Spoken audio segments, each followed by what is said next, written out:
behind so that,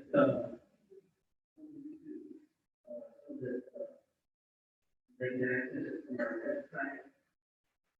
So that, light becomes.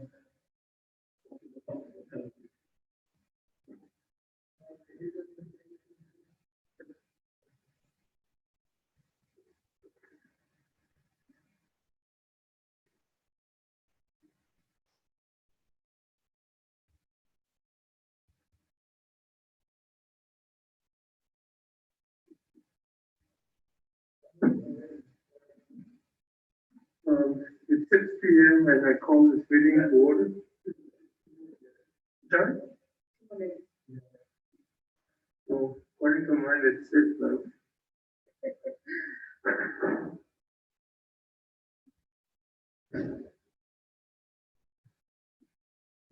Do you have access to that CNN app where you can punch in a zip code? And it gives you, like, our daughter lives in San Antonio, so we punch in their zip code. And it gives us the percentage of cases for Bear County versus percentage of cases for Cameron County. And in Bear County today, 0.03%. In Cameron County, it's 0.12%. We got more incidences than Bear County. And we have more than Bear? Yeah. Percentage-wise. Not 6. Okay, it's 6 p.m. and I call this meeting to order. Everybody please stand for the invocation and pledge of allegiance. Father, we thank you for this day and we thank you for gathering, pray our safety, for safety, health, good health for all of us.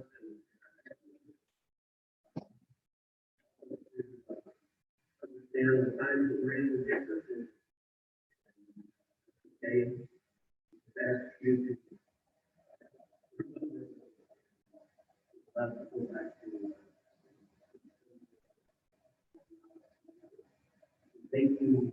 Thank you for the things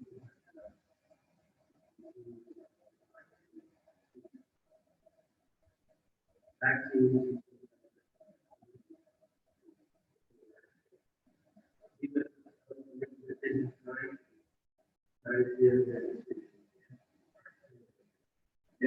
Amen.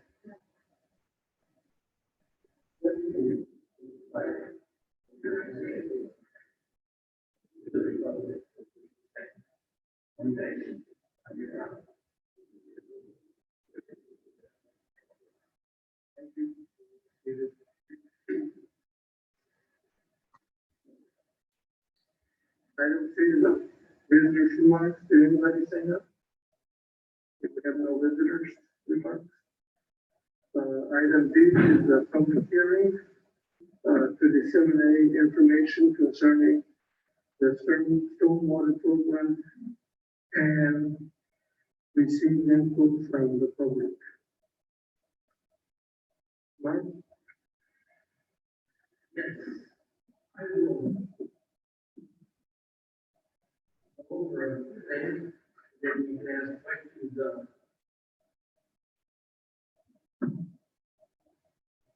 As you know,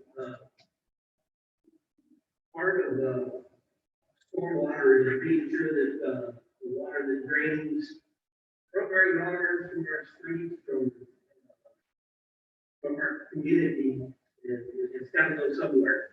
And all of ours, for those you do not know, it all runs from about Henderson Road to the south, runs this way to the south and into the way, hopefully in ground ship down.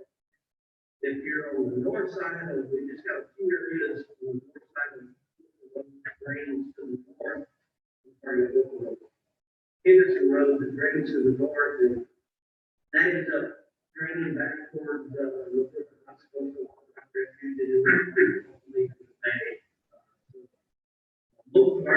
go south. One of the things that we have to do is be sure that we try to limit what that stuff that goes in the drains, eliminate all of it. Jackie passed out some flyers, conservation tips on one side and then stormwater pollution prevention tips on the other. We're with a consortium with UTRTV in about 15 or so other cities. Part of that group, they meet together and determine what best practices are for stormwater. You can see in your booklet on page 5, 6, 7, it talks about those. Fortunately, because of the consortium, they're connected with the university, and so they do a lot of our outreach with the schools and do our outreach in newspapers, do our outreach in some of the printed material, which is good. We don't have to do that. We get credit for it. They go to our schools to do that, and it's part of a university program that they provide that. Other things that we do is provide these are here in City Hall. We also send out on our water bill at least twice a year something talking about pollution control. We've got a street sweeper that we regularly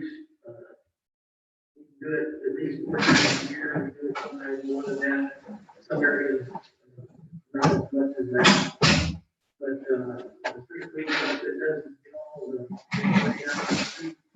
street, it doesn't, when it rains, it doesn't wash down into the storm drains. Another thing that we do is all kind of take a picture in about 13, 15, 15 and 14. Take one of these on all of our storm drains, and we put those in when they get knocked off. Any body of water, those here, we have to go Hendrick Road, down, right down, we'll go back up. Body of water. And it's just to try to let people know that drainage all of that property. One of the probably the biggest things that people don't understand is they just throw the grass clippings out into the street, let them blow and wash down. That's two things. It has chemicals in the grass because of fertilizers. If you don't, then it probably doesn't have that. The other problem with it is clogged up drains. So another part of our regular deal is to take care of the drains and be sure they're clear for when we do have a good runoff. So there's a lot to the program, and it's got to be turned in once a year. And so if you got questions, I will be glad to answer them.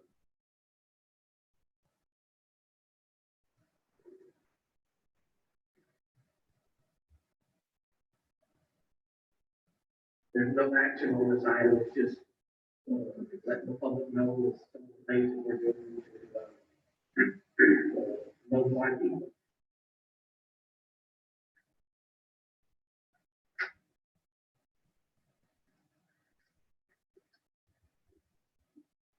Is anybody, besides what we put out, is anybody actively going out in the community and doing any presentations or any kind? I know that schools are closed and all that. Certainly, looks like a good project for somebody, maybe. They haven't, but it would be something that we can do through UTRGV, where they can go to the different clubs and different groups that just good information to share. So you can get with, Javier Guerrero is the one that heads that up. I can get with him and we can set some of those. Maybe down with Boy Scouts might be interested in doing some of that also. Okay.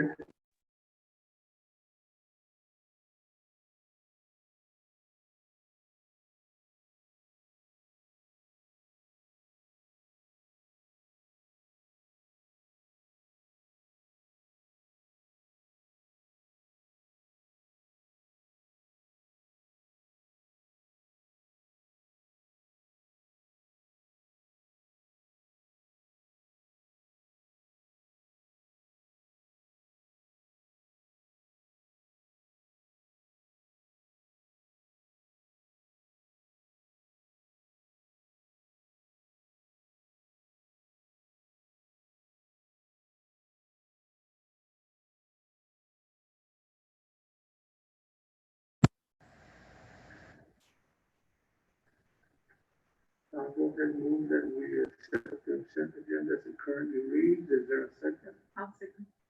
Motion has been made and seconded that the consent agenda be accepted as it currently reads.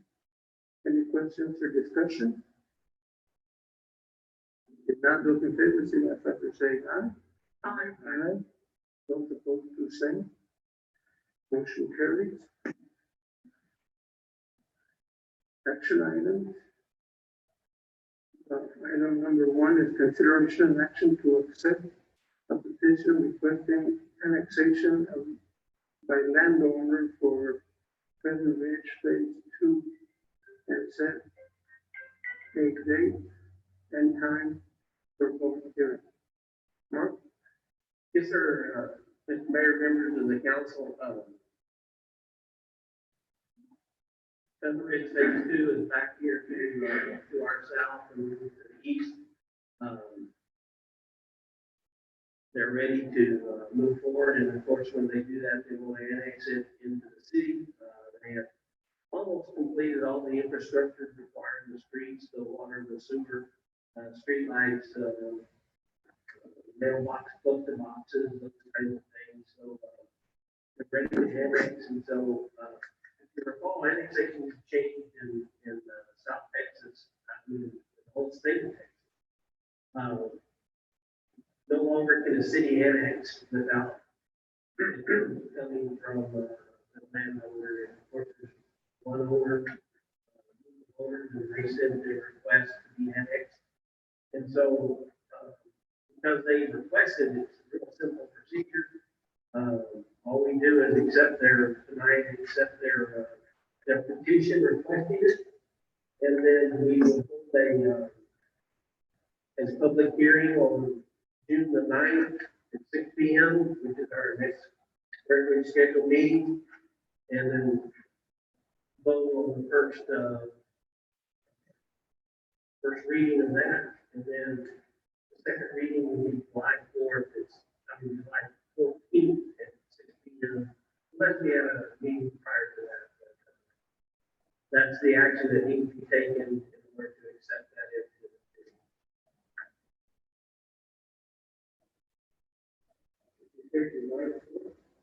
July 14th.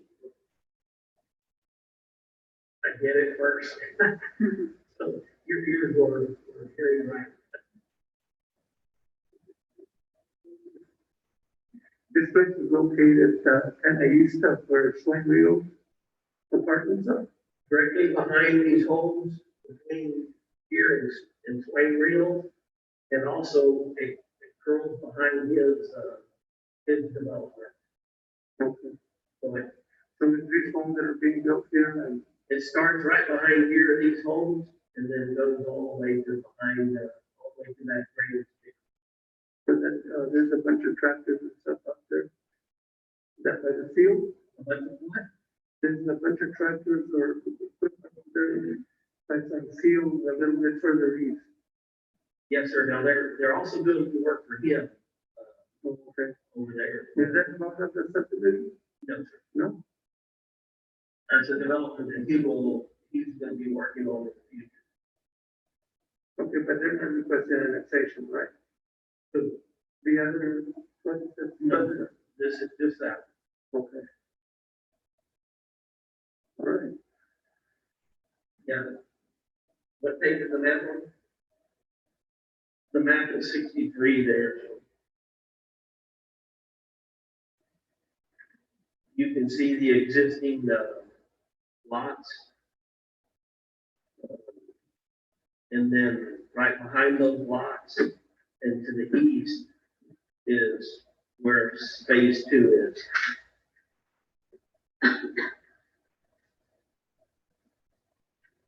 What it does is add one more street. It goes around and then it ends up in a cul-de-sac behind the other development that Mr. Riel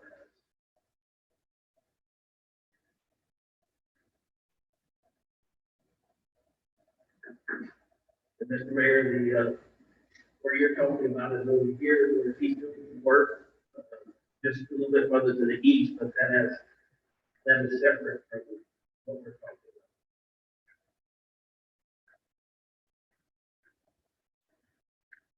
about. Okay.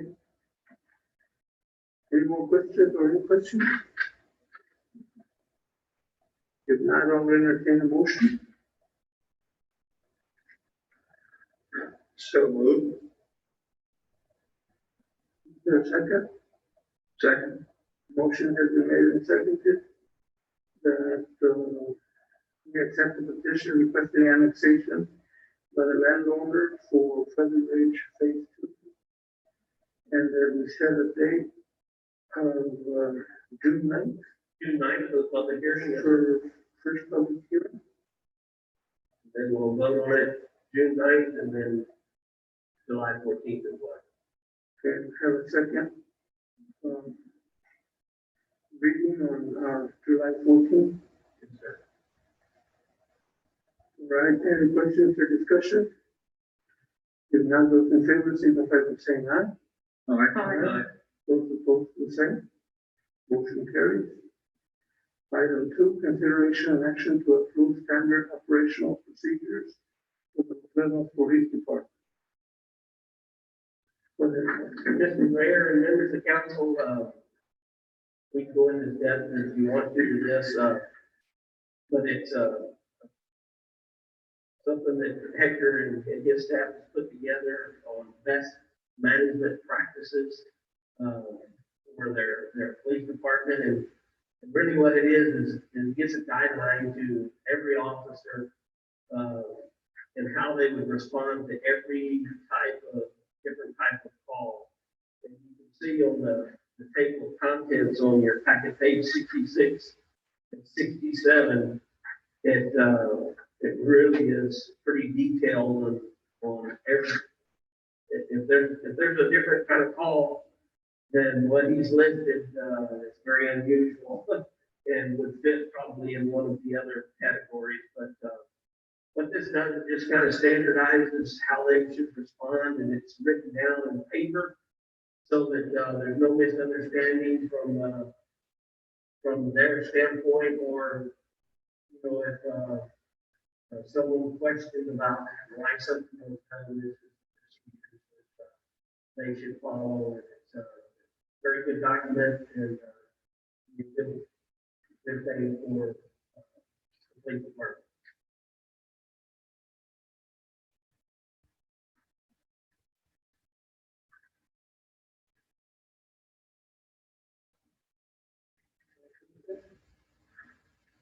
Any questions? For this reason here, you want to ask the director also?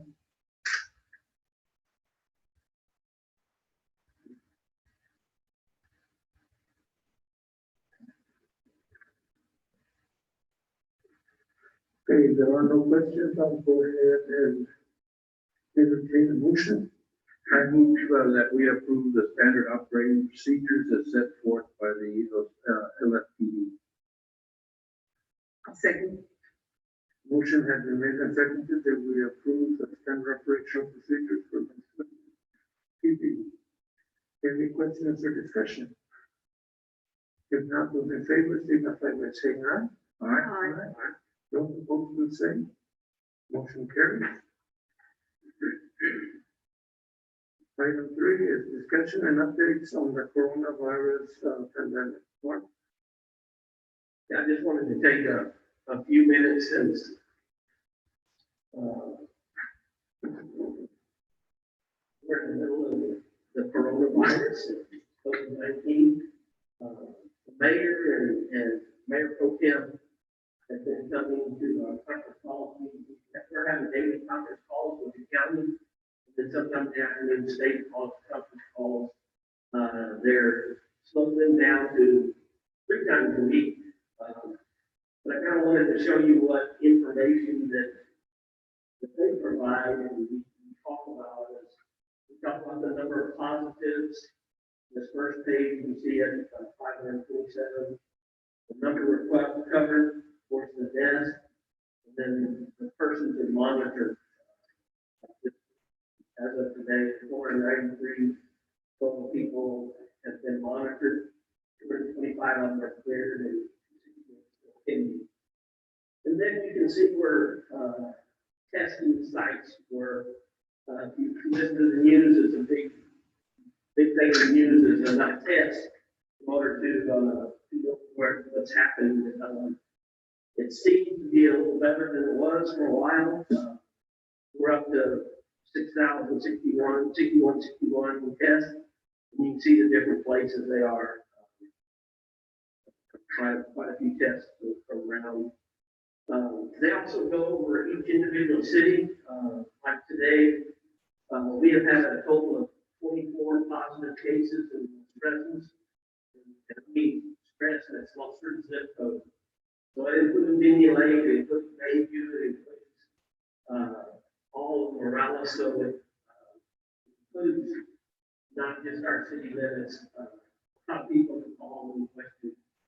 We're such a small city and we have so many, we have 24 cases now. That's because taking all that population, probably around 30,000. Of those 24, 13 have recovered. One person has died. 10 of the cases are active. So even though it shows 22, 10 cases are active. Next page, something that county sends out daily. I send y'all some of that. Don't send it every day because I think you get tired of it. See it over there as well, but it tells you where they're from, their ages, whether the transmission is community, travel, or linked to a previous case. And you can see on this particular case, there's only one community, and the rest of them are linked to previous cases. Okay, this one right here, the third page in. This Tarrant County Public Health. And you see where it says brown female, the 47-year-old, the 76-year-old, they're transition. That's just, they don't know necessarily where it came from. Other cases is a lot of it has to do with family. Last time we talked in detail about it, there was 15 families that have 4 or more people that end up getting linked with one another, and whether it's in the same household or cousin or that's why we're told we don't have parties yet. Stay with our old people that live with, and then we have to get out like we're doing things. It's good. We'll take our mask off. Stay here and our mask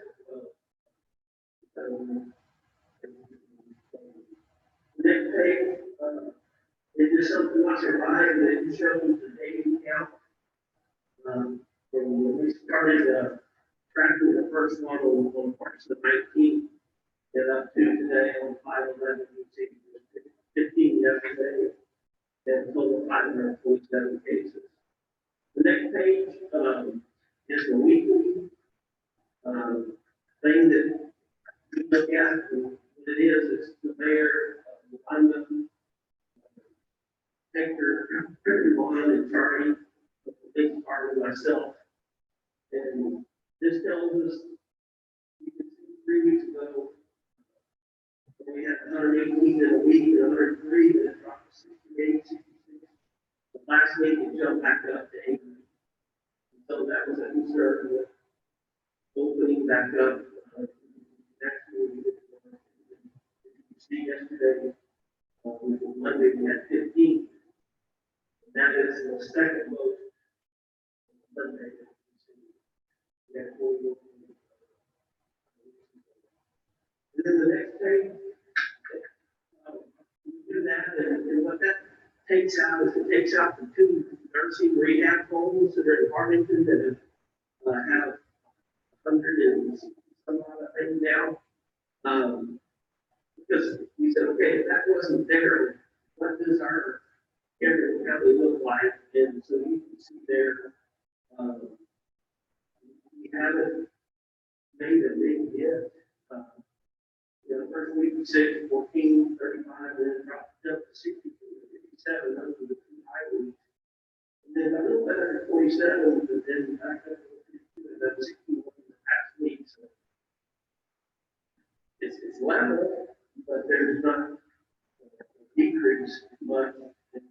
12 there. So yeah, then we look at also providing today order that comes out from the governor or from the Cameron County judge, and this one happened to be, and it's a good one that I want to go to see anyway.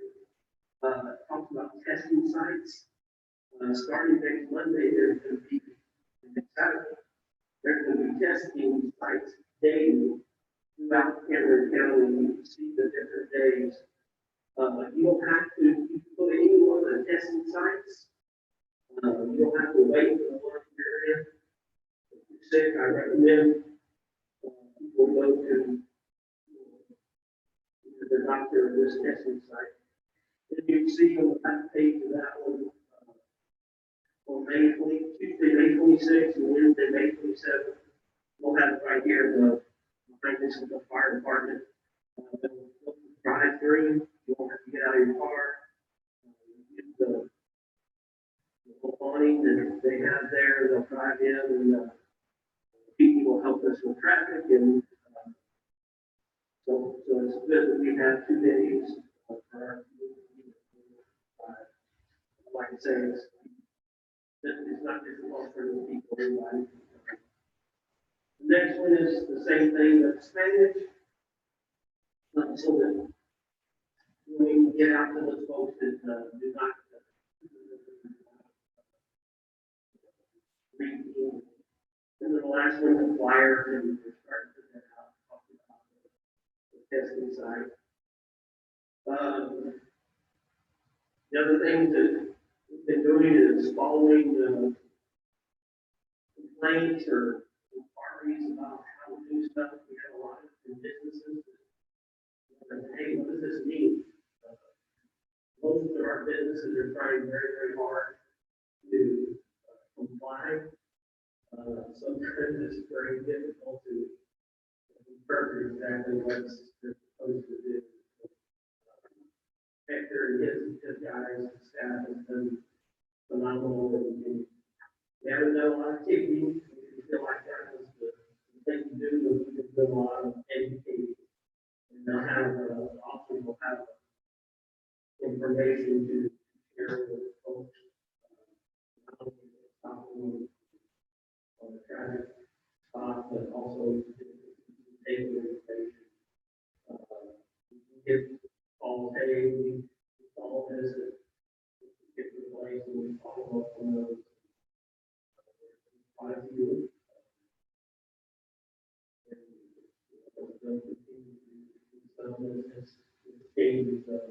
What we got today, the restaurant was 25% capacity. I think there's more people there than we have to put a sign on the door.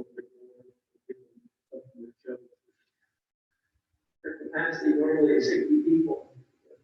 Now they can have 15. And that way, if you're a customer and you're not sure, you got the sign, also, have some business owners. Good idea. They will help everybody. Yeah, there, No, that's pretty much it. I'm kind of glad that they are doing more testing because there's a lot more that needs to be done. Of course, the biggest concern being that there are a lot of people running around that have the infection and don't know it. And that's the big concern right now because those are the ones that are spreading the infection. And the other concern that I kind of had, but is that the fact that we are now opened it up for business, it's more people are seen out in the streets. Ideally, we know that shelter in place, washing hands, and wearing face masks work. But yet a lot of people are out now as if we don't have a pandemic. And I know we need to remind ourselves of the fact that we are still in the middle of a global pandemic and we don't know exactly what we're fighting against.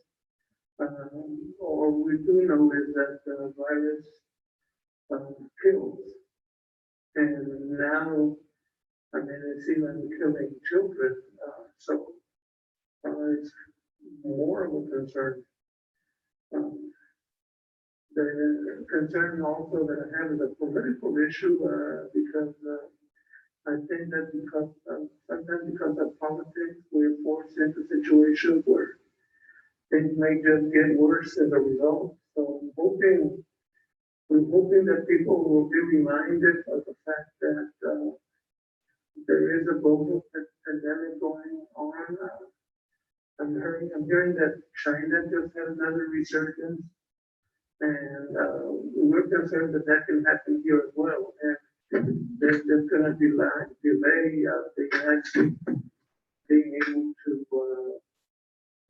open completely for business even more. And that's unfortunate if that happens. But we just need to remember the fact that if we don't have any business being out in the streets or being out amongst other people, especially those of us who are older, they stay home more. It's that simple. Just staying at home, washing our hands and wearing our face masks might save our lives. So we just have to be practical and be careful and try to go about our business as best we can. But keep in mind that, wearing our mask, we should learn how to respect for others because we have a responsibility to protect other people from us and vice versa. So if everybody follows those examples, hopefully we'll come out of this okay. I don't want to do it that because it's very serious and sometimes it's difficult to make decisions. We don't want the economy to go again to collapse. But at the same time, we have to remember that this is a deadly pandemic. It's killing a lot of people. And hopefully we can slow that down. That's all I have to say. I don't know if anybody wants to make any other comment. You made mention that our quarterly sales tax has gone up by 11% or something like that.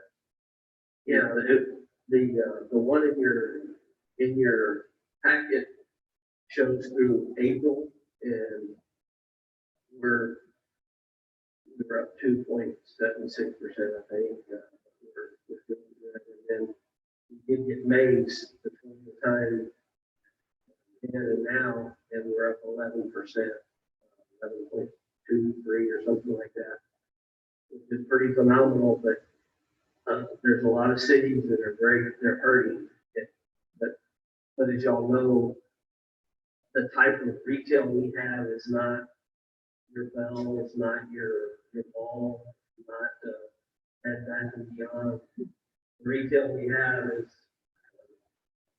grocery store, the dollar store, some of the restaurants that done very, very well in this time, which is some of the takeout, the takeout has done stars. He told me they've had their best weeks that they've had ever, but they can't keep up. There's people coming there and go. Walmart has done well. They had less numbers come in the store, but they're buying twice as much as what they normally get.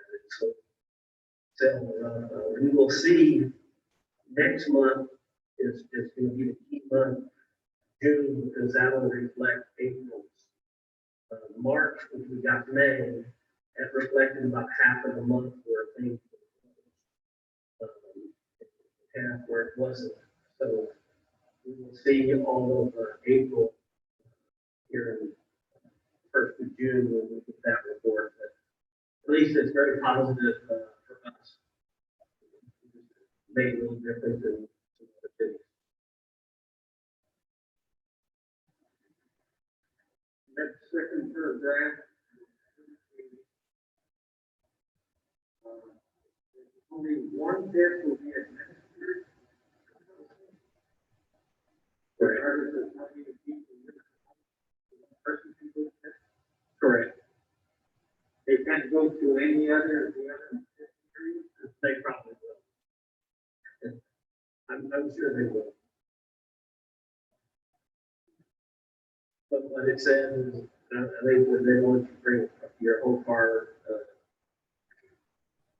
of family to the testing site. If you've got symptoms and you apply, I think they'll take anybody that qualifies. If you can send the oldest inhabitant of that household, the one that shows. I think you can apply individually, and if you meet certain criteria, they'll go ahead and test you, like if you're older, you're at high risk, or you're a police officer, first responder of any kind. They'll give you priority as well. If you're showing symptoms, of course. But if there's several people in the household that might be sick, they can apply individually. And if they meet that criteria, they'll go ahead and test them. You can, or you can go to the doctor, but you do have to pay the doctor. I know this one here does testing. The Brownsville testing site, just if you have insurance, they want you to give it so that they can turn it in insurance. If you do not, they will refuse you. So that's another option for people. I need two of us to go. One can go to here, one can go to the Brownsville testing site. So hopefully everybody can be served. Hopefully someday there'll also be enough testing material so that they can test everybody. I mean, that's a concern that I had from the very beginning, that when we decided to open up for businesses, I think we had checked less than 1% of the population. And the other 99% have not been tested, so who knows what's out there. So it's a difficult situation to be in. But we've had no choice but to continue with it right now. Hopefully it won't get too bad.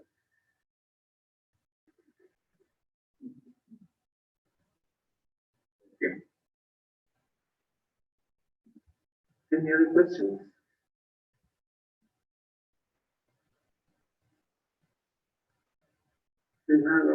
ahead and move on to acknowledgement of the city manager's report. Yes, sir. I wanted to mention a couple things. We did have a pre-bid conference today for our work at the sewer plant that's headward to the chlorine contact basin. That's fully funded, so that's a good thing. Fully funded. So hopefully we get some good bids. We had several companies here. That will continue on. The money for our water plant expansion and the rest of the sewer service to the nest that we have to put in. We haven't heard anything from water development, so we're still making that.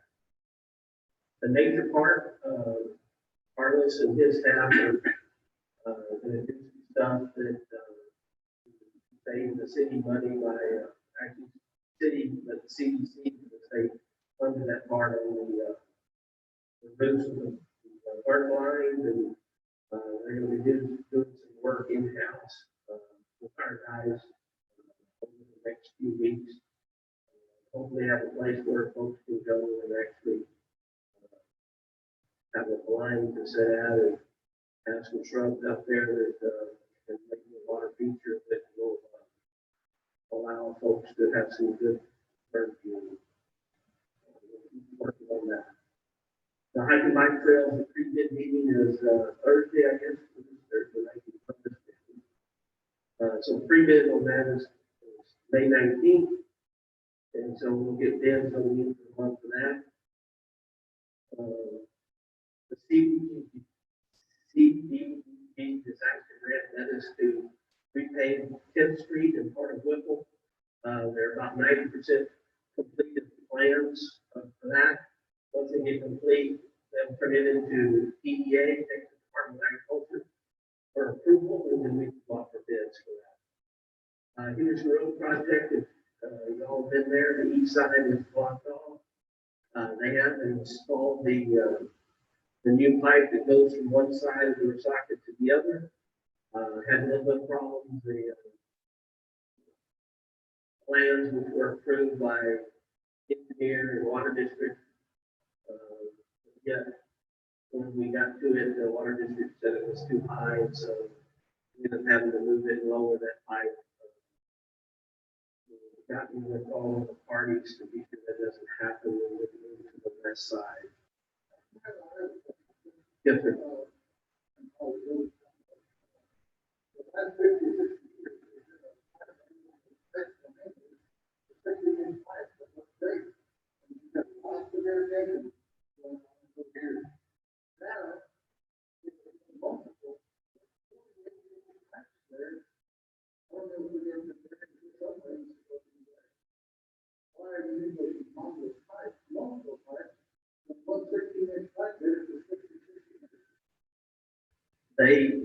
That was required by the water district, said that it had to be this size, and we said, well, that's much bigger than the size that's in there, and they insisted, the way it's, because of the way they wanted it lower, now part of that pipe at the bottom is going to be the mud, which is worthless. So you are correct that we're at their mercy, the water district mercy, in putting it the way that they tell us, them and their engineers. So I'm 100% agreement with you. It's twice as big as what I think it should have been, but that's what they required us to do.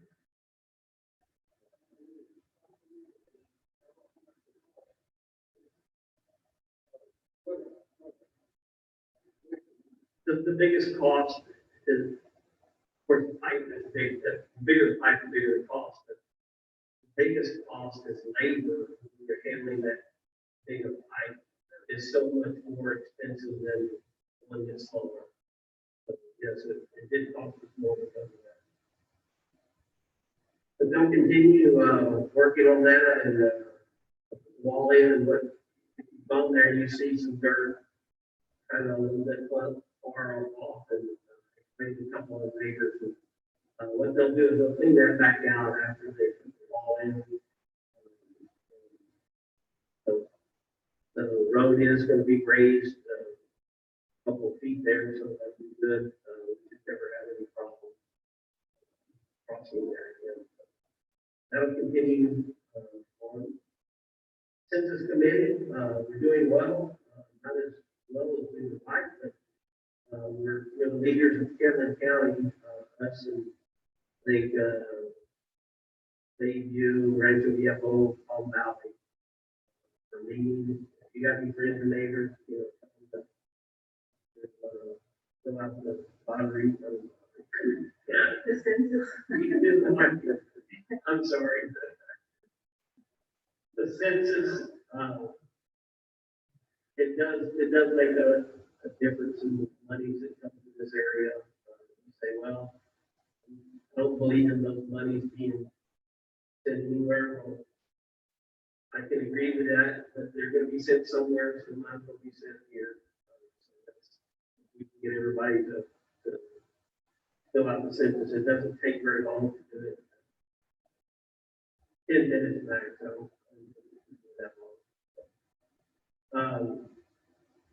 Depending on how the sales tax goes in the next few months, toward the end of the year, if we're doing well, we've got a zoning and ordinance potential to update all of that.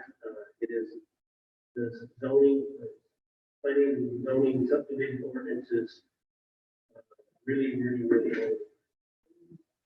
So it needs to be updated. We're found the best cost right now at $118,976. It's a lot of paperwork that has to be done.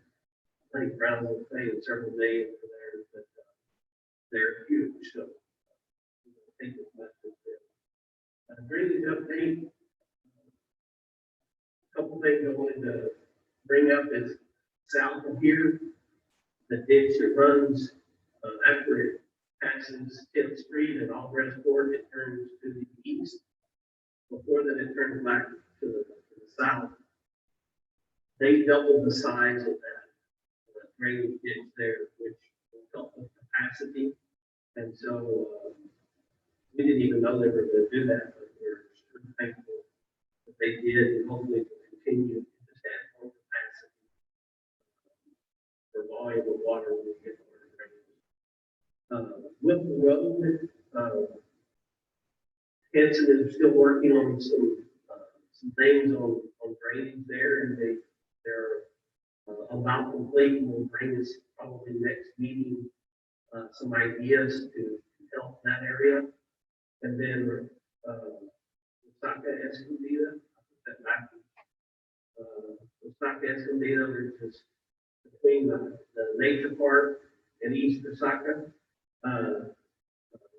You authorize Hanson to develop drainage for it, and so she's about ready to have that out. So that's going to be positive.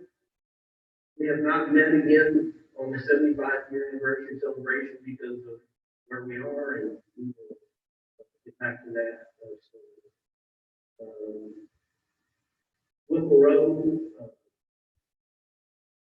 the county widened the crossing that's on the very far down by 1575, if you haven't been by there. They widened it really pretty wide. They're going to come back and put some guardrails there as they promised. Also have Hanson working on a right-of-way map for us from 1847 to Evergreen Street. Try to see how we can fit a sidewalk in there. Admit this to Mr. Herrera about it, and we're waiting kind of for the big expansion of Whipple Road to happen before we do anything. I think the longer we wait, we'll borrow time. So I think we can try to fit the sidewalk either on the north side or the south side, and maybe it has to be parked on one side and then moved to the other. But on a sidewalk will be sure better than it is. Right now, it's bigger in the afternoon, they walk straight down the street. So we're working on that and bring you something in the next few months, hopefully that will bring that in. Boys and Girls Club, they have the report there. This report is from January through March, so there was activity. And it has their financial reporting there that, we've asked them to provide. If they're doing well, of course, they're not doing a lot now, again, because, not supposed to. That's the report that I have on this.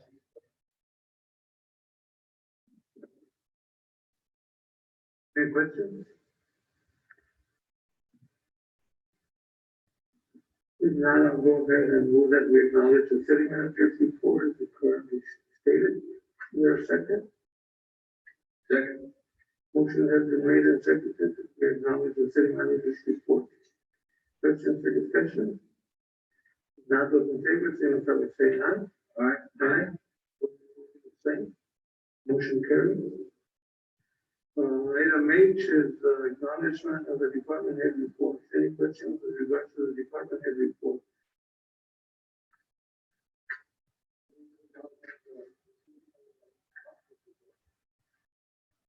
Is there a second? Second.